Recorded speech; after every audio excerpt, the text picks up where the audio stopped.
TTD పరకామణిలో జరిగిన నిధుల చోరీ కేసులో ఎస్ఐ నుంచి ఎస్పీ స్థాయిలో వాటాలు పంచుకున్నారని జనసేన నేత కిరణ్ రాయల్ ఆరోపించారు. అజ్ఞాతుల్లోనే రవికుమార్ బయటకు వస్తే అసలు విషయాలు బయటపడతాయని తెలిపారు.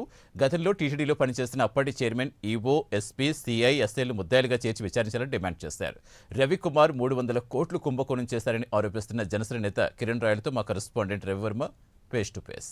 ఈ పరకామణిలో జరిగినటువంటి కుంభకోణం విషయంలో గత ప్రభుత్వ హయాంలోనే చర్యలు చేపట్టాము. అలాంటిది ఏమీ జరగలేదు, కేవలం అవాస్తవాలు ప్రకటిస్తున్నారని చెప్పేసి మాజీ టీటీడీ చైర్మన్ ప్రకటించారు. అయితే దీని మీద దాదాపు 100 కోట్లు కాదు 300 కోట్ల కుంభకోణం జరిగింది, వాస్తవాలు వెలికి తీయాలి, అప్పుడు పనిచేసినటువంటి అధికారులందరినీ కూడా కేసు విచారించాలని చెప్పేసి జనసేన నాయకులు డిమాండ్ చేస్తున్నారు. అది ఎంతవరకు నిజం ఏంటనేది వారిని అడిగి మరిన్ని వివరాలు తెలుసుకున్నారు. సార్, నిజంగా మీరు డిమాండ్ చేస్తున్నది ఏంటి, వాస్తవంగా ఏం జరిగింది ఏంటి, ఎందుకు ఆఫీసర్లందరినీ కూడా ఇన్వాల్వ్ చేయాలని బాధిస్తున్నారు? అన్న, ఈ రోజుల్లో 1000 రూపాయలు దొంగతనం చేస్తే నానా బీభత్సం చేసింది చట్టం. ఆ చట్టం అతనికి ఎందుకు వర్తించలేదు?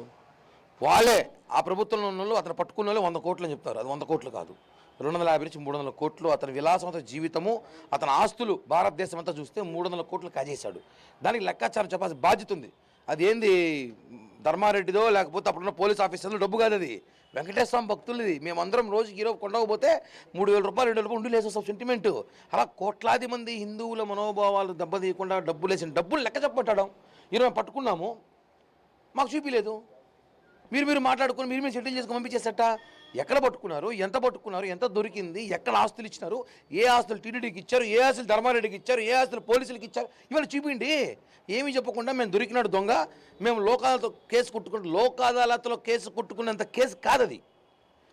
డ్రింక్ అండ్ డ్రైవ్లో దొరికితే లోక్ అదాలత్ ఒప్పుకోరు. ఒక లిమిట్ దాటితే, నువ్వు లిమిట్ దాటి కోట్లు సంపాదించేసి లోక్ అదాలత్లో కేసు కొట్టేసాము అయిపోయిందంటే కుదరదు. ఈరోజు 100 మంది 100 మాట్లాడచ్చు. చట్టము ఇప్పుడు అమ్మని పట్టుకోకపోతే, లోక్ అదాలత్ కేసు కొట్టుకోకపోతే ఈ పోలీస్ స్టేషన్ ఎందుకు, తిరుమల విజిలెన్స్ ఆఫీస్ ఎందుకు జీతాలు దండకి పెరికానందరినే? దొంగ దొరికినప్పుడు చట్ట ప్రకారం శిక్షించాలి. దొరికిన దొంగను వదిలేశారు. ఆ దొంగ ఉన్నాడా లేడా, అసలు బతికున్నాడా లేదా, అసలు రవికుమార్ని అంతరిక్షంలో దాచిపెట్టారా లేదా వీళ్ళకి అడ్డమని చెప్పి చంపేశారా అని అనుమానం ఉంది. బయట తీసుకురండి.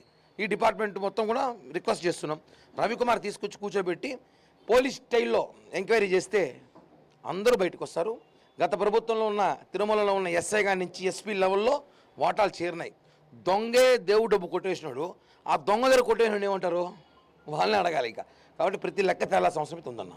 ముఖ్యంగా అంటే గాసేపటి క్రితమే మాజీ టీటీడీ చైర్మన్ ప్రకటించారు, తాను ఏ తప్పు చేయలేదు, కేవలం రికవరీ చేశాము, చట్టబద్ధంగా వ్యవహరించాము, అవసరమైతే తాను నిజ నిరూపణ చేస్తే తలనైనా నరుకుంటా అని చెప్పి భావిస్తున్నాను. ఇది ఎలా భావించాలి అన్న? చట్టం అంటే ఏంది? ఆయన ఏమైనా జడ్జా? ఆయన ఇల్లు ఏమైనా కోర్టా? ఆయన దగ్గర ఏమైనా న్యాయవాదులా? లా ఏమైనా మాజీ చైర్మన్ రాసినాడా? లేదు కదా. లా అంబేద్కర్ గారు రాశారు, దాని ప్రకారం పోవాలి.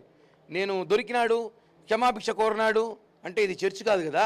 క్షమాపణ కోరితే చర్చిలో పాస్టరు క్షమించి వదిలేడానికి తిరుమల తిరుపతి దేవస్థానం వెంకటేశ్వరం సొత్తు. ప్రతి డబ్బు రికవరీ చేయిందా లేదా లెక్క చూపించండి, మళ్ళీ నరకాలు వద్ద మేము ఆలోచిస్తాం.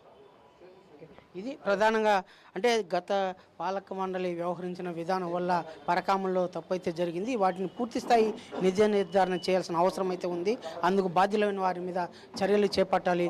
ఆ దిశగా అధికారులందరినీ ఇప్పుడున్నటువంటి పాలక మండలి మేము డిమాండ్ చేస్తున్నామని చెప్పేసి జనసేన నాయకులు అయితే స్పష్టం చేస్తున్నారు. విడుదల రామకృష్ణ, రవి ప్రైమ్ 9, తిరుపతి.